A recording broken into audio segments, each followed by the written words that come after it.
Hey,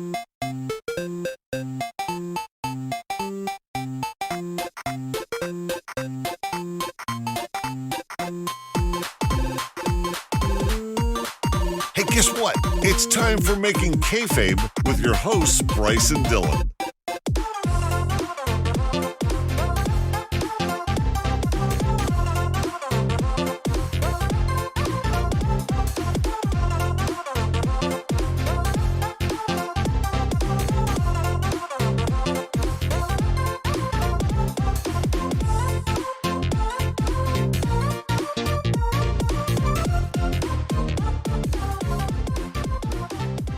Well, hello there, and welcome to a very special edition of Making Kayfabe, the fantasy booking podcast where two writers reimagine an array of wrestling's past.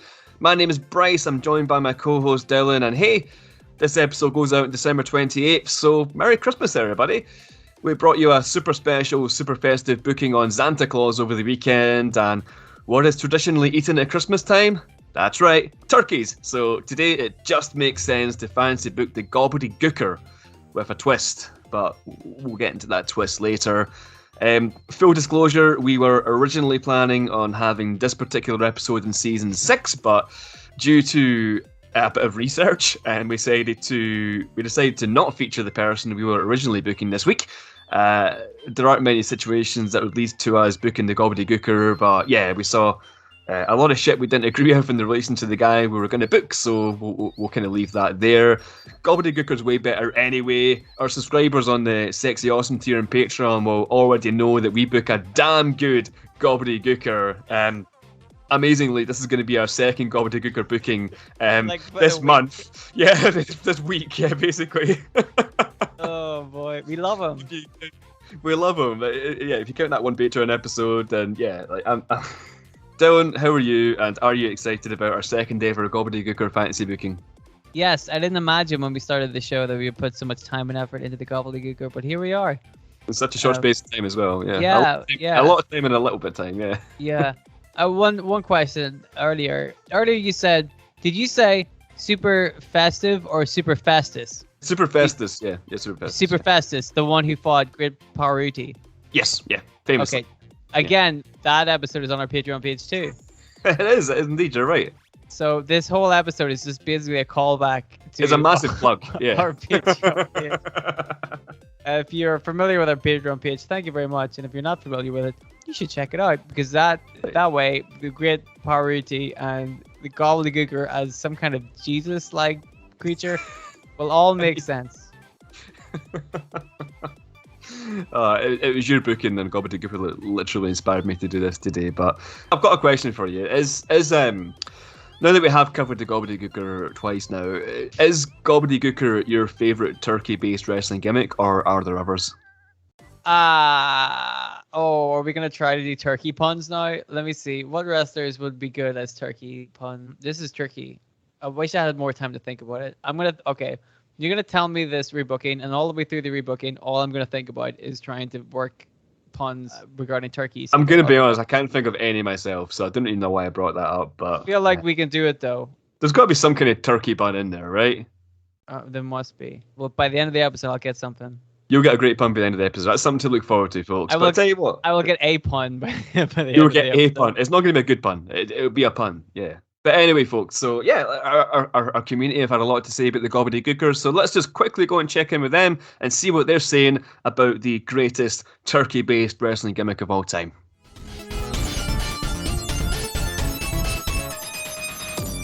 Alright, so on our Twitter page at Making Kayfabe, we asked people to give us their thoughts on the greatest wrestling turkey gimmick of all time, and boy did they. So first off, we've got Andy O'Neill, who says, in relation to the Survivor Series in 1990, it's his earliest memory of the WWF. This bit always got skipped as it ruined a really good show. What do you mean get skipped? What do you mean ruined? Yeah, what are you talking about? Andy, come on. What do you mean a really good show? Hulk Hogan and The Undertaker? What the fuck else is going to happen on that show? Nothing. Yeah. How many other shows do you see a giant turkey? Yeah. I have a pun, by the way. You ready? Already? Oh, wow. Yeah. So now I don't have to... took one segment. Now I don't even have to worry about it for the rest of the show. Go this for is a callback to last week, I believe. Sylvester Turkey. Easy. That was an easy one. That was the easy one, actually. Yeah, I like it. So now I can take the rest of the night off. So, I'll take it from here, yeah. I'm done. But yeah, come on, man. Survivor Series, nobody remembers. Not the thing people remember the most about Survivor Series is Gobbledegooker. That's it, yeah. They just done the 30-year celebration of the Gobbledegooker last year, right? If I remember correctly, yeah. So we talked about this. Former 24/7 champion. Yeah, former 24/7 champion. He came back on the 30th anniversary and won a belt. He won a belt. What the fuck did the Undertaker do?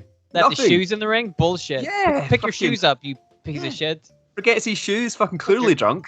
I want your goddamn shoes. Who wants your shoes? Fucking hell, yeah. But the Gobbledegooker winning a title belt, like, that's amazing. That's it. Alongside such other prestigious champions as, I don't know, R-Truth 87 times. And R-Truth and R-Truth and R-Truth. I think Santa Claus, which makes this a very seasonal episode. Oh, that's right. Santa Claus did win it. You're absolutely right. So there you go. Yeah. Not the evil Santa Claus. No, the good and proper Santa Claus. Yes. Regular Santa Claus. Part-time Blank says, a bit of a shame this is, from what I remember, Hector Guerrero's only appearances for WWF. So much could have been done with that talent. It was Gobbledegooker. It's a Gobbledegooker, yeah. Hector Guerrero was a Gobbledegooker. You think it's some guy dressed up? It's a Gobbledegooker, yeah. Oh, exactly. That wasn't a costume. That was a legit giant turkey. It was a Gobbledegooker, yeah. It was a Gobbledegooker, yeah. Hard to believe about that. I don't know much about Hector Guerrero. Obviously, brother of Eddie, but we'll talk about him a little bit later on in the show. But yeah, I can't say I've ever seen like a Hector Guerrero match. Have you? No, but I don't know. Well, you seen a Gobbledegooker match. Well, that's what I mean. Like, I don't know why we're talking about Hector Guerrero, because this is about the Gobbledegooker. Exactly. Yeah, the two just don't have any shared history at all, right? If you want us to talk about the Guerreros, we'll happily do that. That's it. We'll reboot Hector Guerrero next week. So, you're putting shit on me now. That's it. The comments get a bit more positive. Andy McEwen simply says, in relation to us booking the Gobbledegooker, he says, "Now we're talking." Yep. So your Adam Coles, your Keith Lees, your fucking Visceras, like put them in the bin. It's all about the giant turkey. Yep. Yeah. And it's pretty. I mean, we made fun of the WWE for a long time, but it turns out they were right. Nobody cares about wrestling, but they do care about big turkeys. Which hatch from? A golden egg. A golden egg. Exactly. Was it even gold? I don't think so. It was just an egg. It was just a egg. giant big egg. Yeah. Tyler Mortimer says, underrated, ahead of its time comedy gimmick that could have achieved legendary Tiger Mask-like status. Oh, comedy gimmick. Yeah, what's funny about it? It's deadly serious gimmick. Somebody thinks it's Hector Guerrero in a turkey costume. Somebody thinks this is like all for laughs. Somebody thinks this is the worst part of that show. What show are these people watching? What is going on here? That's insane. Are they watching the same Gobbledegooker that we saw? Former 24/7 champion Gobbledegooker. I mean, like Tiger Mask like status. I mean, I would actually enjoy. You know how you get Tiger Mask like 1, 2, 3, 4, 5. Yeah. Imagine today if we had like Gobbledegooker 6 running around. Yeah. That'd be incredible. Turkey Mask. Turkey Mask. Yeah. Does that count as one? Does that count as one of the puns? No. No. No. You just like changed the animal and. Yeah, but it begins with T. Tiger Mask. Turkey Okay. Mask. But I mean, I could say Toast Mask. I'd watch that. It's the mask is like toast. Yeah. Toastman. Part of Toastman. When he's busted open, he bleeds jam. Yeah. See? You might want to rethink your wrestling gimmick, my friend. Yeah, exactly. But hey, that was the comments from the listeners. And yeah, if you want to get involved in the episodes, you want to get a quick shout out on the episodes that we do, then just head over to our Instagram page, our Twitter page, at Making Kayfabe on a Wednesday night. We usually have a little wee thing up there for you to reply to. So, but anyway, that's enough of that. So, should we do a little bit of catch up on all things Gobbledy? Yes, please tell me the long and storied history of the Gobbledegooker. Okay, well, we'll make sure you're comfortable, because this is going to be a long one. So let's do it. Let's catch up on the Gobbledegooker.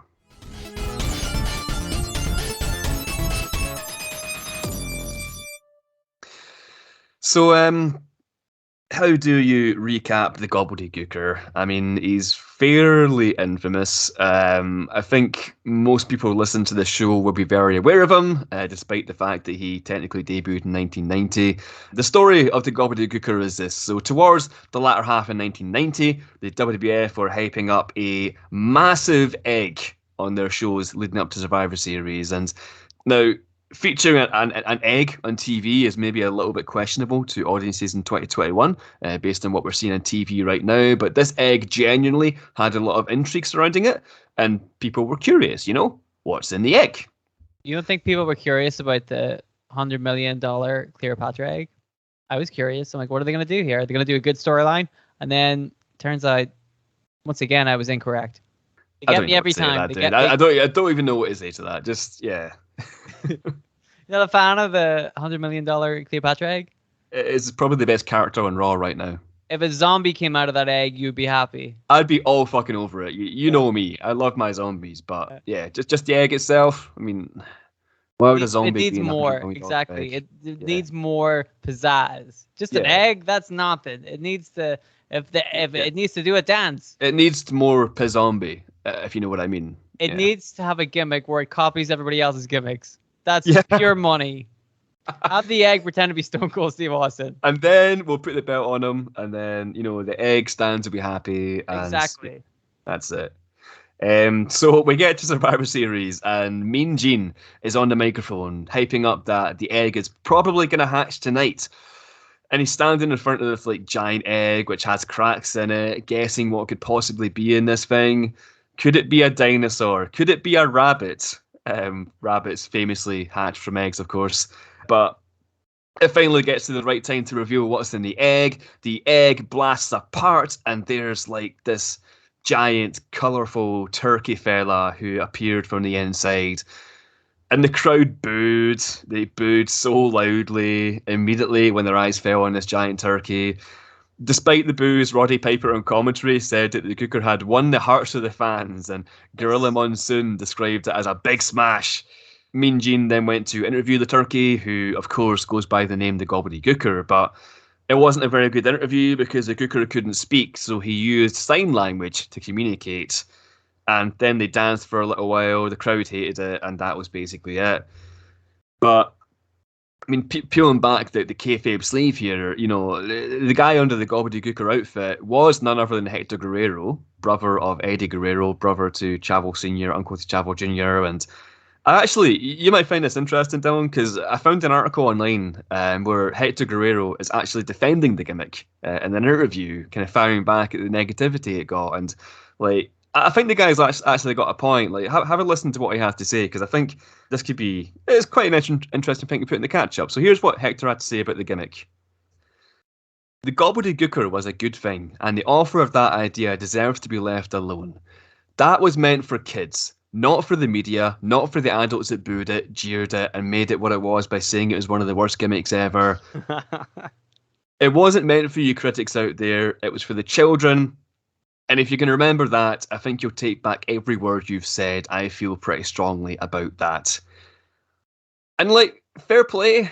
I mean, that swayed me a little bit. I mean, it was clearly designed to be a fun thing for the kids to laugh at. This big, colourful turkey dancing with Mean Gene Okerlund. Those comments legitimately swayed me a little bit in the gimmick, because he's got a point, man. I mean, people need to remember that kids make up a big portion of the WWF's audience, and it can't all be blood feuds and intense matches the whole time. Sometimes you got to have a little bit of fun, so why not do it in the form of a gigantic turkey? Yeah, exactly. Have some fun, What's wrong with 5 minutes of fun? You've got the fucking Undertaker in the show, you got Hulk Hogan in the show. Just 5 minutes of fun with a fucking turkey. Yeah, because when Hulk Hogan's on, there's no more fun. That's where the fun stops, yeah. Yeah, enjoy the 5 minutes of the Gobbledegooker, because the shit's not going to get any better. Exactly. Anyway, since 1990, the Gobbledegooker has appeared sporadically on WWE television. His next appearance was 11 years later at WrestleMania X7, where he was in the Gimmick Battle Royale and got eliminated by, any guesses? Jim Cornette. Tugboat. Big tuggers. Yeah. We did a tombola on Tugboat once, right? Yeah, we've definitely mentioned Tugboat a couple of times. Oh man, I wish I knew what the Tombola was. This is like going back a few seasons now, but hey ho. And these days, since like wasn't like he's got his own TV show. I don't know. But these days, since like 2008, he's basically appeared as like a cheap pop in segments around the Thanksgiving time of year, and most recently at the 2020 Survivor Series, which was marketed as the 30-year celebration of the Gobbledegooker. The Gooker actually won the 24/7 championship by rolling up R-Truth. And then he lost it to Akira Tozawa, ending his only title reign in the WWE. And the final time Gobbledegooker was seen on screen, and this might interest you, Dylan, as of this recording in December 2021, was on an episode of Main Event during a Miz TV segment where the poor turkey got beaten down by top heel faction Retribution. He got double chokeslammed by Mason T-Bar, and that was it. That was the end of the Gobbledegooker. I don't remember this. I obviously I'll remember this because it was an episode of Miz TV, so I would say I wasn't paying And it was on Main Event as well. Like, you quite regularly watch Main Event, right? Well, I have to if I want to watch Retribution. Well, yeah, good point, yeah. And Gobbledegooker, apparently, so. Yeah, well, God damn. The one time I missed Main Event, God damn it. God damn it. Has to be the episode with the Gobbedy on it, but... Ridiculous. But hey, what if the Gobbledegooker got released due to budget cuts this year? What if after 30 plus years he was no longer WWE's property and so had to fend for himself on the independent circuit? Well, I guess we're about to find out, because I'm going to imagine how that all plays out right now. Let's make the Gobbledegooker extreme.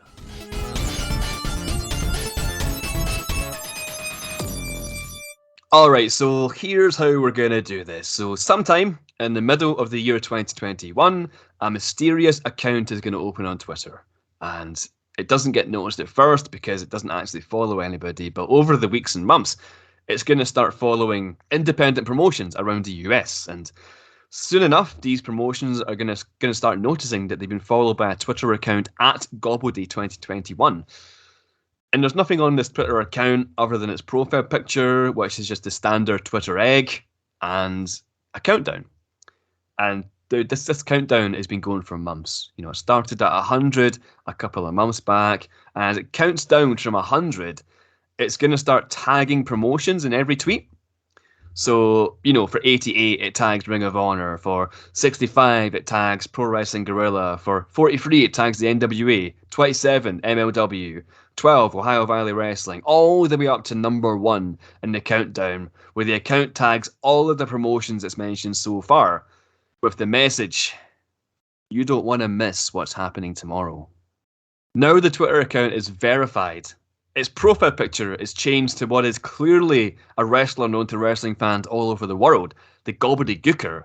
And at this stage, there's going to be a lot of hype, because this clearly isn't just some troll fan account. This is a verified Twitter account. It's got the blue tick, so it's legit. And it has a recent photo of the Gobbledegooker. What could this mean? All eyes are on at Gobbledy2021. And so the day finally comes, and the countdown is at 0 at last, and the Twitter account mentioned posts a tweet with a video attached, and the video is, unbelievably, the Gobbledegooker. In full costume, the yellow beak, the white googly eyes, the red and brown wings. He's standing in a field in the dead of night, mist in the air as he's staring directly at the camera. And as the camera watches him, he moves his hands in varying patterns with subtitles appearing in the bottom of the screen. He's speaking sign language. And he says, the subtitles say, "My reputation in the world of wrestling is not ideal. If I could rewrite the last 30 years, I would. But I'm aware that I cannot change the past. However, I can change the future and fight for my species. Gobble, gobble."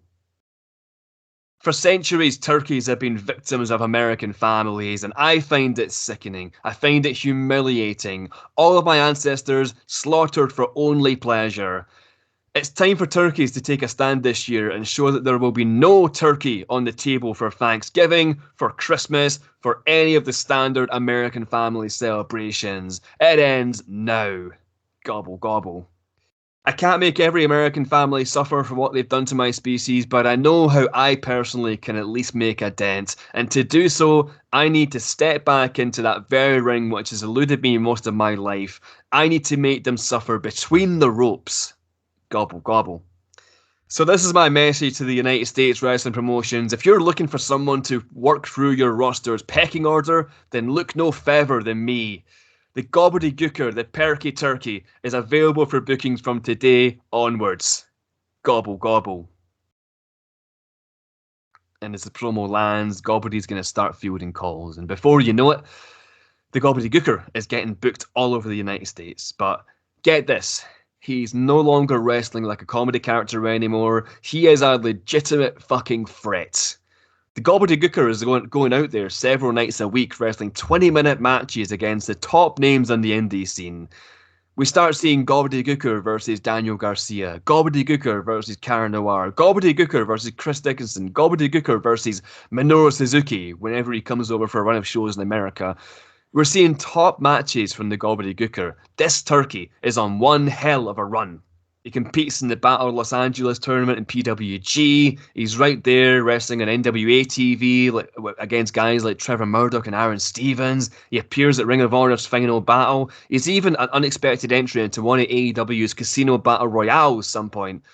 The Gobbledegooker is everywhere. And all of a sudden, the Gobbledegooker is making a gigantic impact on the world of professional wrestling after basically being dormant for so many years.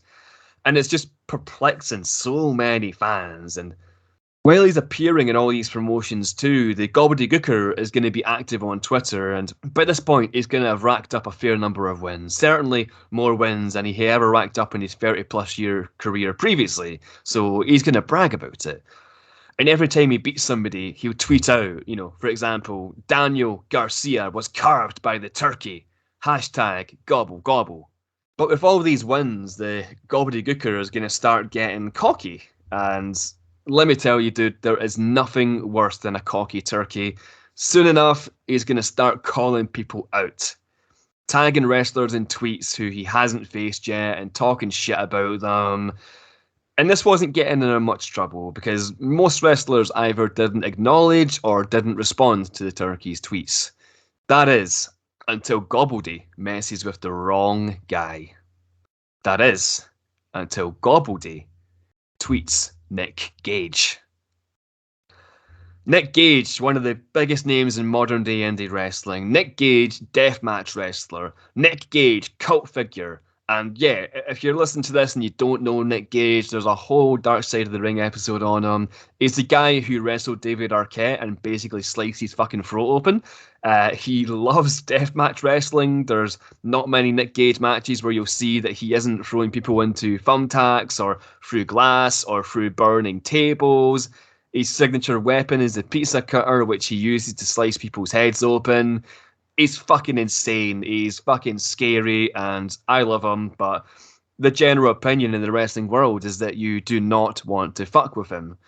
Anyway, so Gobbledegooker fucks with Nick Gage, and he tweets shit at him, and Nick Gage basically immediately tweets him right back with something like, "Come to Game Changer Wrestling, motherfucker." And in reply to that, Gobbledy says, "Maybe I will." And the next day, on the Game Changer Wrestling Twitter page, we see the official announcement, Gobbledegooker is coming to GCW. Now, Nick Gage, being GCW's biggest name, he already has a match in the card. He's actually the champion at the moment, so Gobbledegooker is booked against somebody else, but Gobbledegooker and Gage are going to be under the same roof, so surely shit is about to get nuclear. So we get to the GCW show, and in the opening match, the Gobbledegooker faces an awesome wrestler named Effie, who deserves way more love than he's getting right now. But yeah, in the match, we see the potential for Gobbledegooker, getting extreme. In this match, the Gobbledegooker is seen using chair shots. He puts Effie through a table, maybe a suplex onto the floor, the more kind of vanilla side of extreme wrestling, if there is such a thing. No blood or anything yet, just the stuff that you see in a lot of wrestling companies. But yeah, he defeats Effie and gets a notch on his GCW bedpost. And in the main event, Nick Gage is defending his GCW Heavyweight Championship against, AJ Gray. Gage wins the match by power driving him through 6 thumbtack covered tables or some shit on fire. But after the match ends, the Gobbledegooker comes out to confront Nick Gage. And this is the real shit now. So Nick Gage holds his championship in the air, high above Gobbledy's head, and Gobbledy headbutts Nick Gage, sending the two into a massive arena-wide brawl. And they're going to fight through the crowd, throwing drinks at each other, chairs, fucking walking sticks, whatever they can get their hands or wings on. But eventually, Gobbledy gets the better of Gage because Nick Gage has just had a hugely intense match. And the show ends with Gobbledegooker standing over Nick Gage in the middle of a raging GCW crowd, holding the GCW Heavyweight Championship above his head as the fans boo loudly. And I don't know if you know the GCW fans, Dylan, but they're kind of like a modern day ECW crowd. Very passionate about their favourite wrestlers. Will happily hold the middle finger up to anyone they don't like, kind of thing, and shout in their face and stuff. So, love the crowd. Zack Ryder. Oh, the big fans of Zack Ryder. Yeah. The huge fans of Zack Ryder. Yeah. Who isn't? That's a fucking great segment. I love that so much. That is like my favourite wrestling moment of 2021 is Matt Cardona going to GCW because it's so fucking perfect. Man, we probably talked about it before in the show, but it's so good. Yeah, I think so. Like, legit, it's one of the realest things in wrestling in 2021. Because nobody thinks it's going to be him. And then it's Zack Ryder, and the hate that comes out of that crowd is legit. It's real, and he drinks it in. He milks it. He's so good. He's so great. He's like, fuck you, fuck you, fuck you. It's so great, man. Like, wonderful. And that, like, I genuinely think that's one of the main things that put GCW on the map as well, because I hadn't checked out much GCW before that, and then I saw that happen. I was like, fuck, I've got to watch this. This looks awesome. I think so too. I think it's all because he makes ratings, man. Yeah, that's it. Matt Cardona equals ratings, and you say what you want about Matt Cardona, but he's adaptable. I think that's the best way to put it. Yeah, he equals ratings, but not in this case. In this case, Gobbledegooker equals ratings. That's it, Gobbledegooker in this case. So forget Matt Cardona. And so, of course, later that night on the GCW Twitter page, we see the official announcement that at the next GCW event, it'll be Nick Gage defending his GCW championship against the Gobbledegooker. The Gobbledegooker responds to the tweet by quoting it and saying that if he wins, he will rename the promotion GGW. Whether that stands for Gobbledegooker or Gobble Gobble, that actually isn't clear, but he does once again use the hashtag Gobble Gobble, so I guess we'll find out. But in preparation for the match, at Gobbledegooker2021 uploads another video, and this time a very different promo. He's once again standing in a field. The setting is the same. He's still using sign language, so that's the same. But wait a fucking minute. The Gobbledegooker is on fire. He signs out a promo as the flames engulf his wings. Subtitles appear at the bottom of our screen. Look at me. Look at what is happening to me. I am on fire. For many humans, this is something that they cannot possibly comprehend happening to them at any point in their life. But for many turkeys, this is something that they cannot possibly avoid happening to them at some point in their life, right before they're served on somebody's dinner plate for Thanksgiving. Gobble, gobble. Nick Gage, you set people on fire. Do you think that scares me? Fire does not scare me, Nick. Just like humans do not scare me. This Saturday at GCW, you can set me on fire. You can try to slice my flesh like you do with every other filthy human who you want to wrestle, but in the end, it won't change the result. And that is Gobbledegooker, GCW champion. Gobble, gobble. And the promo ends with Gobbledegooker still on fire. And the next GCW show rolls around, and right in the main event of the card is the big one. It's the most anticipated match in all of wrestling in 2021. It's Nick Gage versus the Gobbledegooker for the GCW Heavyweight Championship. And this is where the Gobbledegooker gets really fucking extreme.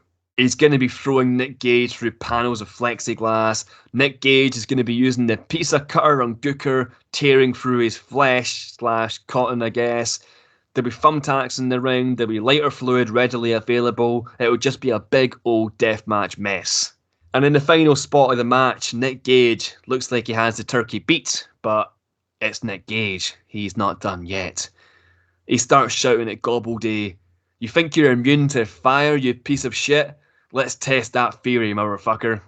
And he grabs the lighter fluid and pours it all over Gobbledegooker's back. Then maybe 10, 20 seconds later, he strikes a match and sets the Gobbledegooker ablaze. But as soon as Gooker catches fire, he jumps up to his feet and hugs Nick Gage, pulling him into a belly-to-belly suplex, landing right onto the thumbtacks. Still on fire, Gobbledegooker covers Nick Gage, and 3 seconds later, we have a new GCW heavyweight champion. He's on fire. He's on fire, yeah, but he won the title. And, like, I mean, dude, I've not checked the record books, but I'm assuming this is the first turkey to win a heavyweight championship in pro wrestling.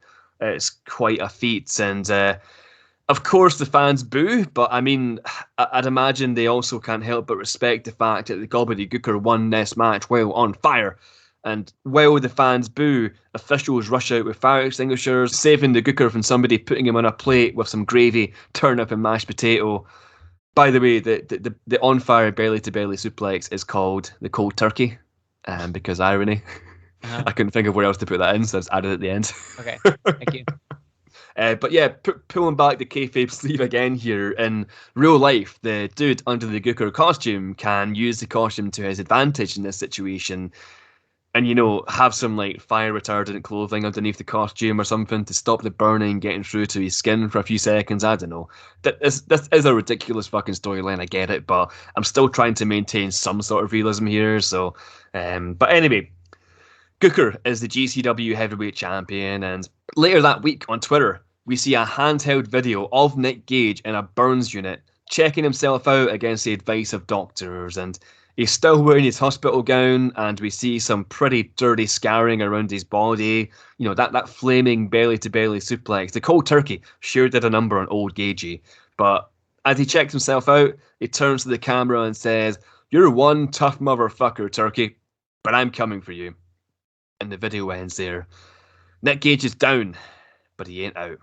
There's more to this here feud. And it's not long after this that we hear about the rematch being booked at the next show, which just happens to be titled GGW, Gobbledegooker Wrestling. Of course, it's Gobbledy's show now, and yeah, it's official, Gobbledy versus Gage 2, but now it's for Gobbledy's GCW Championship. And it's going to be a barbed wire rope match.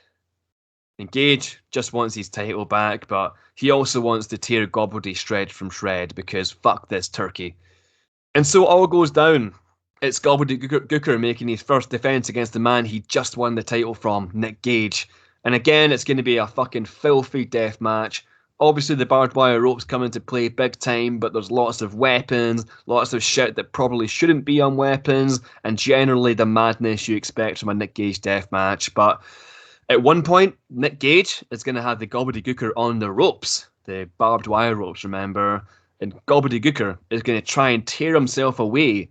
But holy shit, he successfully tears himself away, but the barbed wire keeps hold of his wing. His wing is literally been torn off by the barbed wire, which sends the Gobbledegooker into a craze. He starts freaking out, trying to retrieve the wing from the barbed wire, which just allows Nick Gage to get on the attack. And Gage jumps on Gobbledy's back and starts using the pizza cutter to slice the turkey's forehead open. The commentary team shout, "He's carving the turkey! He's carving the turkey!" as the fans go wild.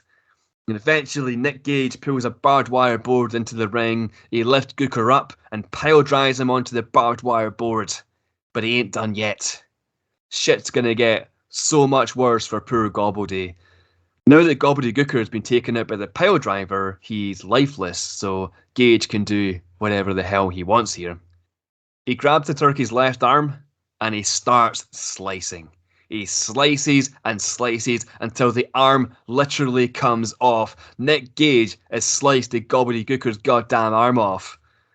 Kayfabe, obviously, at this point, the guy in the Gooker costume can hide his arm inside the costume, away from the sleeve, obviously. But yeah, Gage has sent the crowd crazy with what he's just done. He throws the turkey arm into the crowd as Gobbledy gets to his feet, but then falls flat on his face, not moving, not even twitching. Gage covers Gobbledegooker. 1, 2, 3, boom. Nick Gage has regained the GCW championship, and all he had to do was tear a turkey's fucking arm off. Anyway, we're not quite done here. We're getting there, but there's one more twist we need to introduce before we end this story.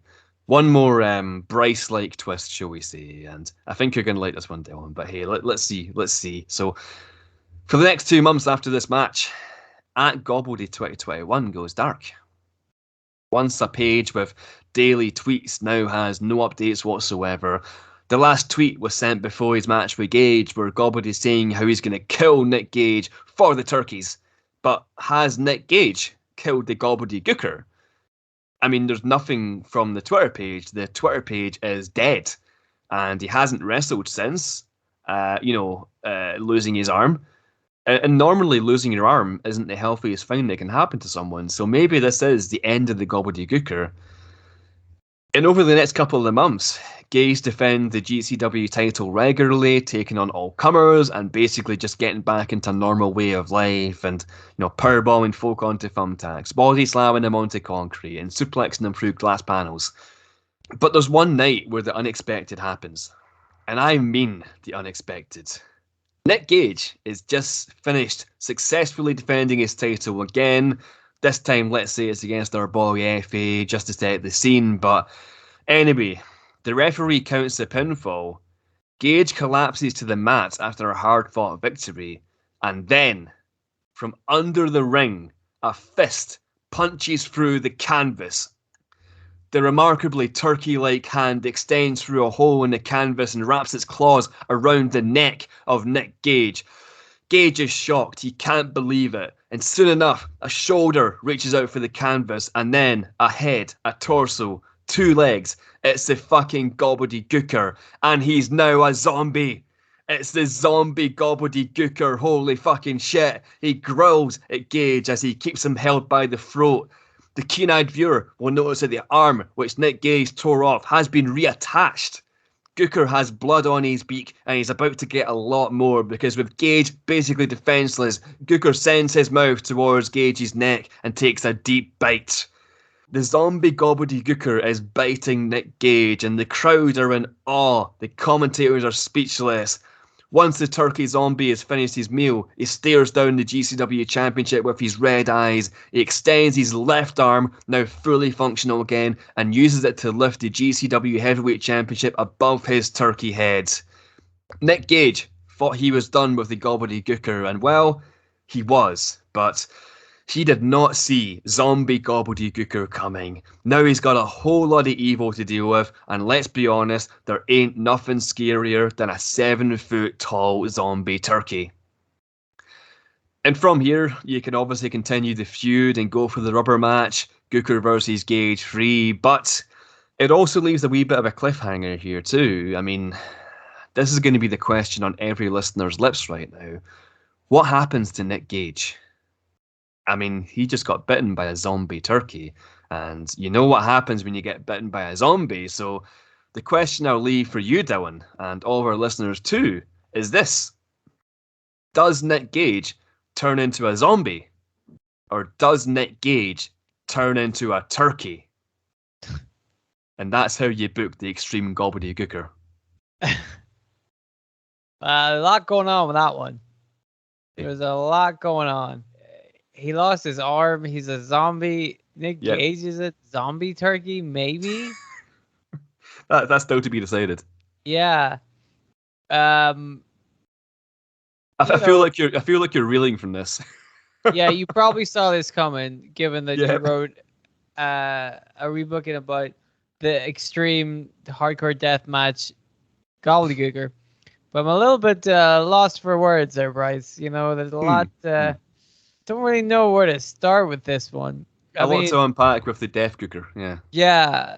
I mean, you know what my feelings about zombies in wrestling. I've never heard your feelings on zombie turkeys, though. Very similar.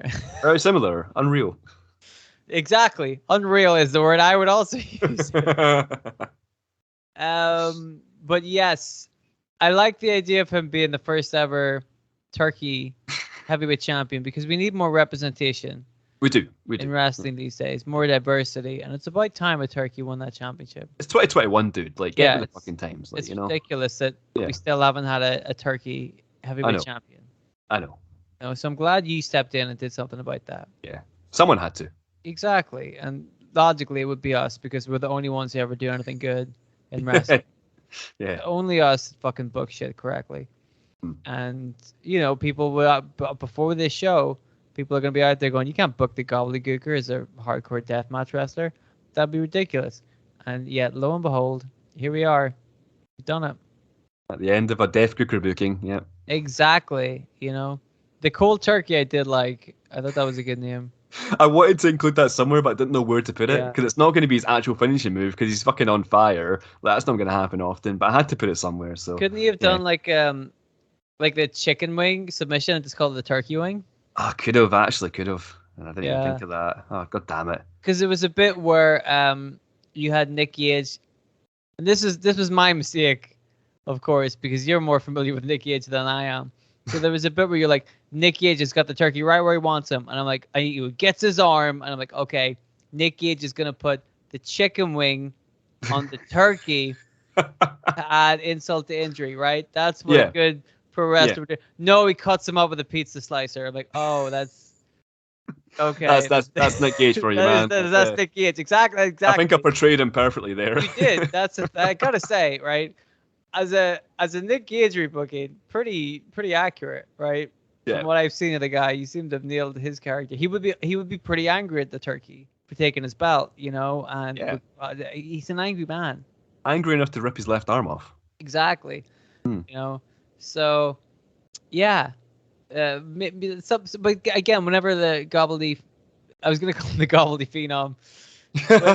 when the Gobbledegooker comes back and returns to the pro wrestling, he could use the turkey wing as his submission finish. He could, yeah. That would make a lot of sense, yeah. So that's something in the future he could think about. That's part 2, yeah. That's part 2 was around.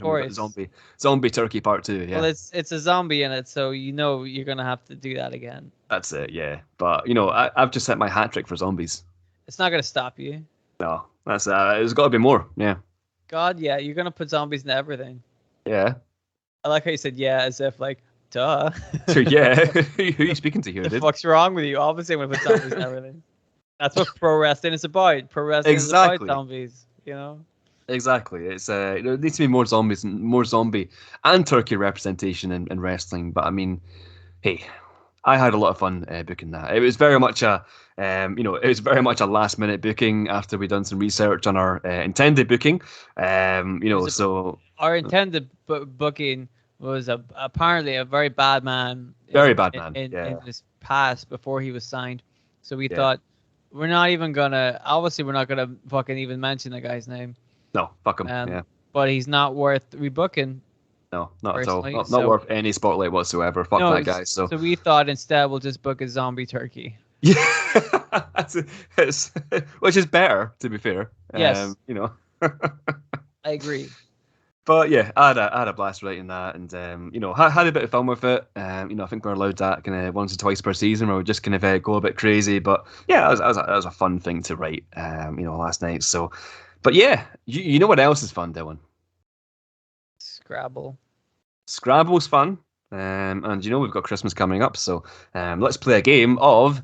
Oh wait, not playing Scrabble. Hold on, and let's play a game of Kayfabe Tombola. It's a shame because I bet Gobbledegooker would be a high score at Scrabble. Oh, dude, that's a board filler, surely. Yeah, that'd be pretty good. But I mean, think of how many like G's are in there and B's. That's not like common scoring letters, right? There's a Y in it as well. Yeah, there's 2 O's. Yeah. Yeah. How many points do you reckon you get for Gobbledegooker and Scrabble? 32. 28. Oh, hey, I was pretty close. Yeah, it's not bad. 4 off. Yeah, so not bad. Go. So yeah, now that that's done, let's play Kayfabe Tombola. Hooray!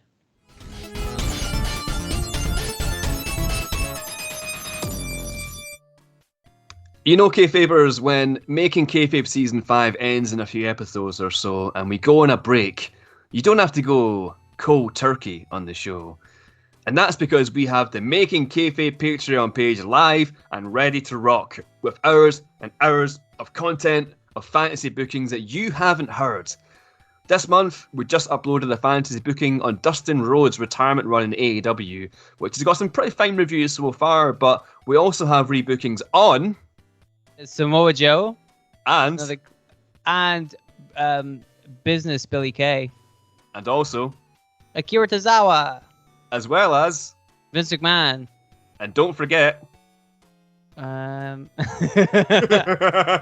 oh, Lady Vader, Luna Vachon.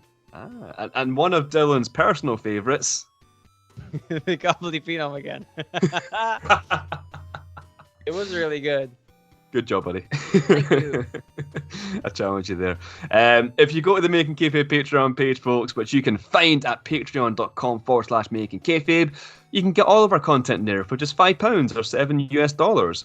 Sign up for 1 month, binge it all if you want. Even just a 1 month sign up there helps us massively with keeping the Making Kayfabe lights on. And hey, that's it. That's the pitch. Patreon.com/Making Kayfabe. I'll give that to you again. Patreon.com/Making Kayfabe for all the exclusive content your heart can take. Anyway, it's time for Kayfabe Tombola. It's the game where our listeners send us in 4 random wrestlers, numbered 1 to 4, 4 random scenarios lettered A to D, and then one of the Making Kayfabe co-hosts picks a number-letter combination and has 60 seconds to improvise a storyline based on what he has selected. Last week, technically a few days ago, Dylan improvised a story about Omos being a giant gingerbread-eating elf on a sitcom, so if you want more fun stories like that, stay tuned. This week's Tombola has been submitted by Jacob Williams, who goes by the name Your Big Jake on Instagram.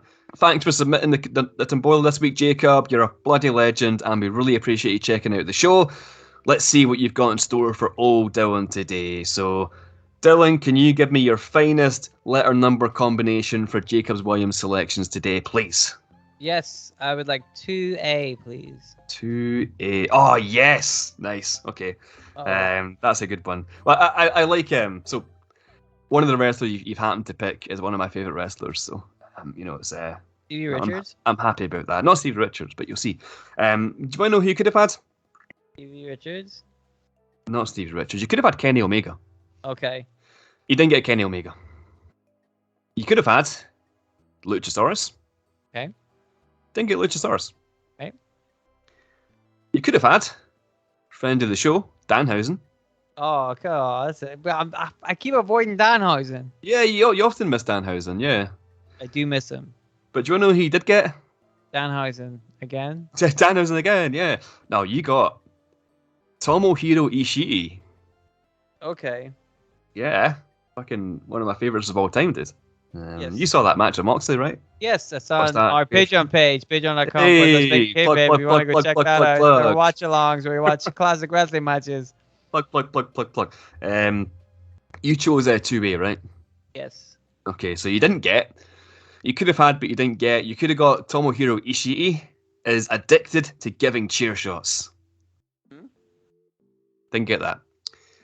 You could have got Tomohiro Ishii refuses to use any move besides an arm drag. Okay. Which would be hilarious in like a submission match or something. But unfortunately, you didn't get that. You could have got Tomohiro Ishii tries to start a tag team with a wild animal. I wonder which animal I would have picked given today's episode. Yeah. I mean, like, his nickname is the Stone Pitbull, so it could have been a pitbull, but anyway. You also, you did get, what you got this week, Dylan, to book for Kayfabe Tombola is Tomohiro Ishii has secretly been another wrestler all along. Which, I'm not sure if you want to tie into today's episode, but I mean, it's the options there, I guess. I was thinking about it, but then I'm like, would that be too obvious? Maybe it would be, but I don't know, man, it's your Tombola. You've got 60 seconds to book this shit. When did he start? When did he debut? Oh, God. A good 20 years ago, at least. Yeah. Late 90s, probably. Late 90s. Okay. You good? Yep. You've got something. All right. So, Dylan, you have 60 seconds, my friend, or more, because who fucking keeps track of the timer these days? But, I mean, you've got 60 seconds or more to tell me all about how Tomohiro Ishii has secretly been another wrestler all along. 3, 2, 1. Book that Ishii. So Tomohiro Ishii, at some point in his life, he decides to retire, and he's sitting in a bar drinking by himself, and he's telling his life story to one of the younger wrestlers who wants to hang out with him and learn all about his life. And he's sitting there drinking, and he's like, "Did I ever tell you a story about how I used to wrestle in the United States?" And the kid's like, "No, I've heard some of the stories, but you taking time over, taking a couple of trips over." And then Ishii's like, No. I used to wrestle full time in the United States, and nobody knew it was me because I wore a mask. And then they're like, "Oh, well, who could you possibly have been?" And he takes a shot of his whiskey. He's like, "I was one of the greatest wrestlers that one of the most memorable wrestlers anybody's ever seen. Everybody remembers me, and they have no idea it was me because I wore a mask." And the guy's like, "Yes, I know you said that bit already." And he takes another shot of his whiskey. He's like, "Buy me another whiskey." And the kid's like, "Oh, okay." And then he drinks that whiskey. Strap in, folks. Yeah. And then he drinks the whiskey, and he tells the kid, he's like, "Listen, you probably have heard of me. I mean, obviously you've heard of me. You're talking to me, but I mean my alter ego in the United States. It'll amaze you to hear that I was the greatest cruiserweight of all time, Rey Mysterio." And he's like, "Wait a minute, you're not Rey Mysterio." And Ishii's like, "Oh, have you ever seen Rey Mysterio and me in the same room together?" And the guy's like, "No, but I've never left Japan, so I've never really seen Rey Mysterio in a room, so I couldn't possibly comment on that." And Ishii's like, "I told you. You see, I'm clearly Rey Mysterio. For example, Rey Mysterio does a moonsault. I can also do a moonsault." And then the kid's like, "I haven't. Can you do a moonsault?" He's like, "Don't badmouth me, kid. Don't buy me another whiskey. I fought Eddie Guerrero. goddammit. It was amazing. And all the other stuff I did. What else did he do? Rey Mysterio. He did all sorts of stuff." And so the kid's like, "I don't believe you. And I think you've had a little bit too much to drink, mister." But Ishii's like, "You see what happens when I try to teach people the secrets of professional wrestling? Nobody listens to me." Then he drinks another whiskey. And it's a minute. That's definitely a minute. That's maybe 2 minutes. I mean, they're similar kind of height, I think. Almost. I mean, Ishii's maybe a few inches on Rey Mysterio, but I mean, they wear a mask, so you never know. It could have been Tomohiro Ishii. And I mean, imagine these days we could be seeing Tomohiro Ishii and his son Dominic Ishii. Yes. Custody Dominic match as well. But I mean, yes. But again, like whenever you see Rey Mysterio on SmackDown, is Ishii wrestling a match that day? No. Oh, well, there you go. He's not because he is technically because it's the same guy. He's under a mask. So that's what I'm saying. See, it all adds up, man. It all adds up. Yeah, I dig that. I think Tomohiro Ishii as a Rey Mysterio will go down in the history books. I think. Yeah. Mm-hmm. Well, Rey Mysterio certainly will. People like that guy. See, when you said like, "All right, buy me another shot of whiskey," I was like, "Oh my god, here we go." The 20-minute tombola. Well, fun story. Rey Mysterio wasn't the guy I was going to go with. And then I thought, I think Rey Mysterio sounds better. Did you improv that the way through or something? Yeah, I was going to be Hurricane Helms. And then I thought, I think Rey Mysterio is better. Well, because Hurricane has like a half mask, and that's like so blatantly not Ishii. Yeah. Yeah, I thought Rey Mysterio would be more interesting. Yeah. So I kind of went with that one. He chose correct. I was expecting to do somebody with like a full bodysuit, like maybe like Ishii was one of the Conquistadors, or like he was maybe, I don't know, Psychosis or something, you know. Don't be ridiculous. He was Rey Mysterio. It was exactly. You can only tell the truth here. It was Rey Mysterio. So, yes. But yeah, thanks again to Jacob Williams for submitting that. That was good fun. Cheers, dude. And if you want to submit your tombolas, folks, it's at Making Kayfabe on Twitter, it's at Making Kayfabe on Instagram, and it's makingkayfabe@gmail.com. Send your pics through, and yeah, let's wrap this gobbledy little show up.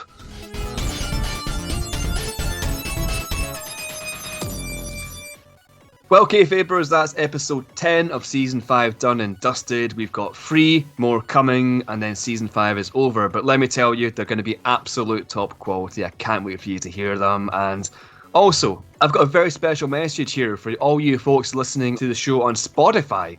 That's right, you there, listening to the show on Spotify. In a very new development, Spotify now does podcast ratings. So if you want to help the show right now, you can literally just go to our page on the app that you're literally listening to this on right now and drop us a wee 5-star rating.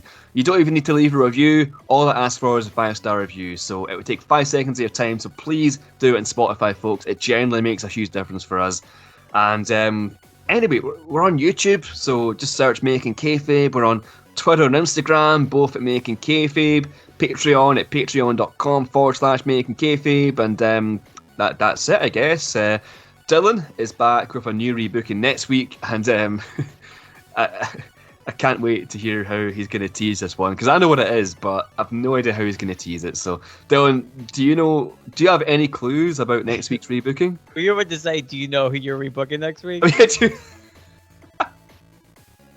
In the world, I know who you're rebooking and you don't. You know who it is. You have to tell me, like, next Tuesday. It's a zombie. And like, oh, God, again? Ah, nice. I'd be game for that. What a surprise. Bryce voted for zombie.